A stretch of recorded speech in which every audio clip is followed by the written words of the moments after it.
Doon sa mga trophies natin na nakapanood ng content natin about sa build bike ng Duke Rager, isa sa mga binanggit doon na brand is yung DFS. Itong nasa likod ko ngayon, ito yung sinasabi ko na brand na suspension, yung DFS. Nabigyan tayo ng chance na makagamit itong suspension na to. At ayun yung i-unbox natin ngayon at dala-dala dito ngayon sa bike lane ni Sir Arafat.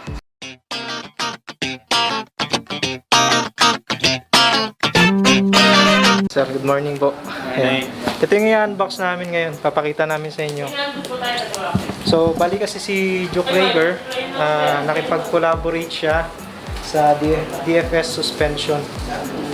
At yun, nabigyan tayo ng chance na makagamit ito. Masubukan natin in a long run na para makita natin yung quality nitong fork na to.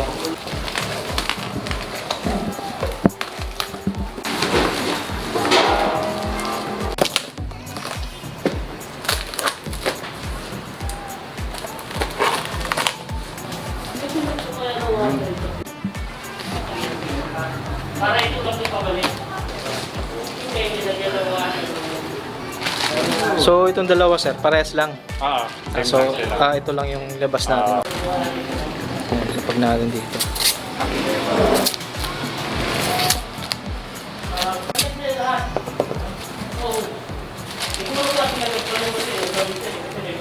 Yun, ito na yung suspension.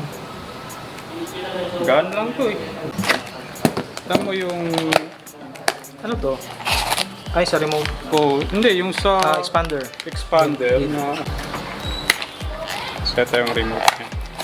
Ito naman Ito po yung DFS na port na unbox na namin.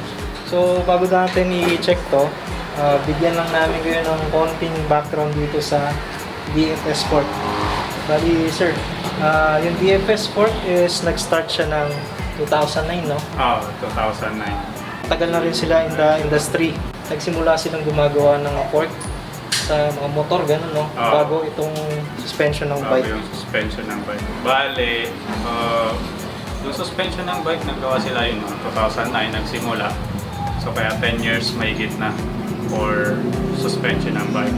Pero before nun, kasi yung designer nila 20 years plus nang gumagawa.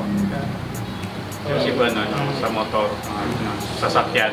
Ngayon, yung itong model na nasa amin ngayon is yung model niya is Civet.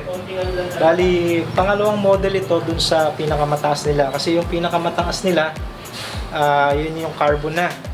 At yun, makikita nila yun sa upcoming na Bicycle Demo Day. Kaya abangan nyo yung fork na yun. Bali, pagkakasabi sa akin ni Sir Arafat, it's 1.3 kilograms lang yung fork na yun. Check nyo yun sa booth nila sa Bicycle Demo Day. Proceed na tayo dito sa fork. Pag nag-purchase kayo nitong DFS suspension, ito yung makikita nyo sa box.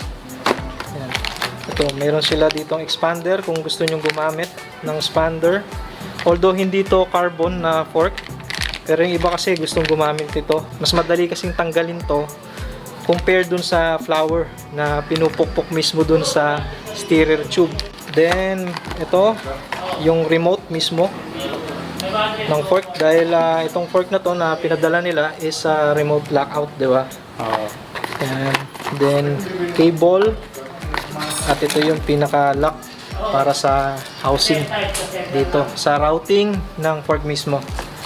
So yun, check na natin yung fork. Ayan, ito na yung fork. Ito na yung kulay nila, sir.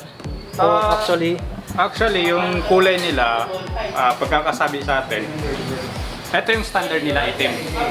ito. Pero pwede kang mag-request, kunwari, gusto mo ng orange, red, nagbibigay silang ganun. Okay.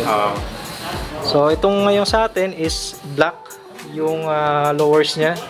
So, yung as per DFS, yung material nito is magnesium na siya. Tapos itong stanchion niya, anodized na gold ba to? Tama, no? Parang similar sa Kashima. And 100mm yung travel niya. Aluminum 75 series ng alloy yung ginamit dito. Itong steerer tube, aluminum din. Same material na ginamit dito sa stanchion. Itong crown niya, aluminum na din. Ito yung lockout niya. At ito naman yung air chamber. Dito linalagay yung hangin.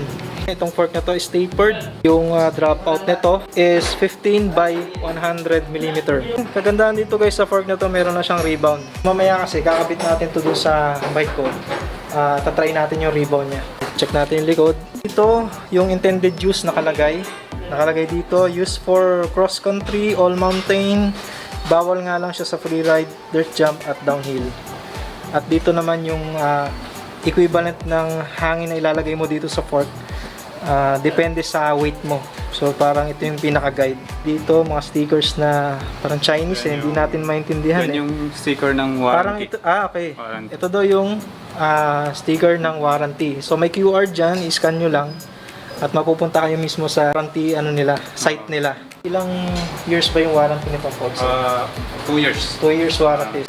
Tapos nandito yung sticker guide ng rebound. So pag pinihit mo siya ng pakaliwa, mas mabilis. At pag pinihit mo ng pakanan, ayun, medyo mas mabagal yung response niya. Nandito yung model niya, Cbet. At ayun lang yung mga nakalagay. Ayan, may sticker pa dito. Hindi ko lang sure kung logo ba nila to. Logo. Ito yung logo ng DFS. Ang DFS stands for nga yun? Dongfeng Sheng. Yun yung ibig sabihin.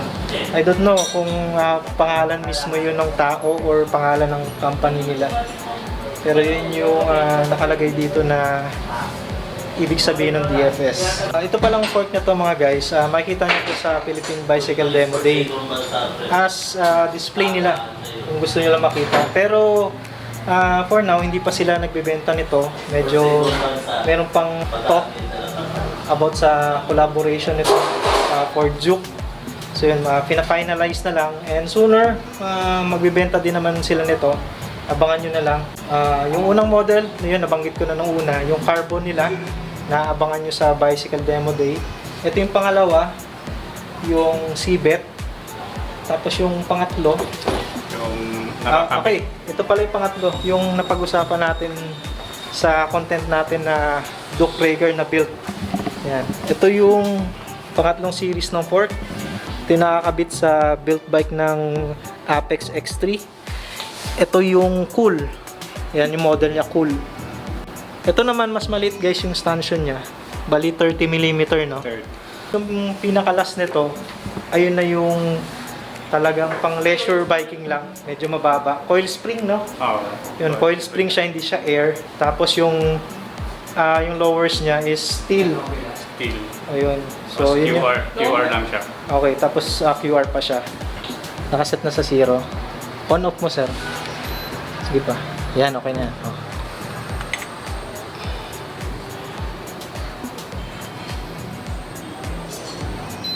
So yun yung timbang, it's 1.660 kilograms. So yun Kasama na yung kasama na yung axle. So yun, 1.660 kilograms. Parang magaan siya kasi usually ng mga fork na nabubuhat ko ng air is 1.8 yung timbang niya. Ito medyo mas magaan ng konti.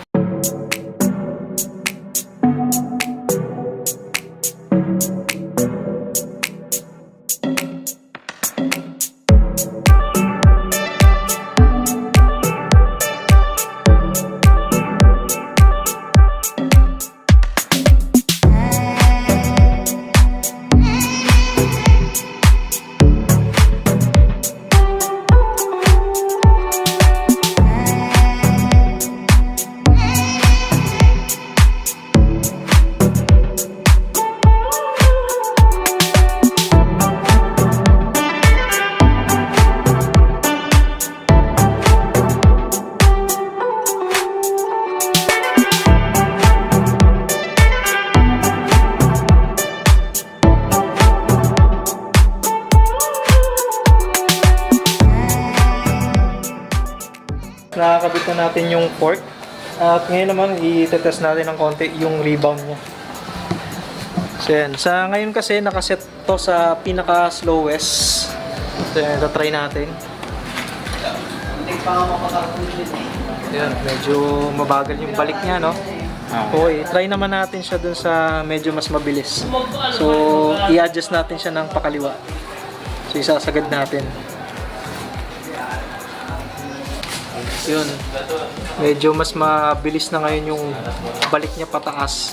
So kanina medyo pigil, medyo mas mabagal. Kasi mas sinagad natin yung rebound niya.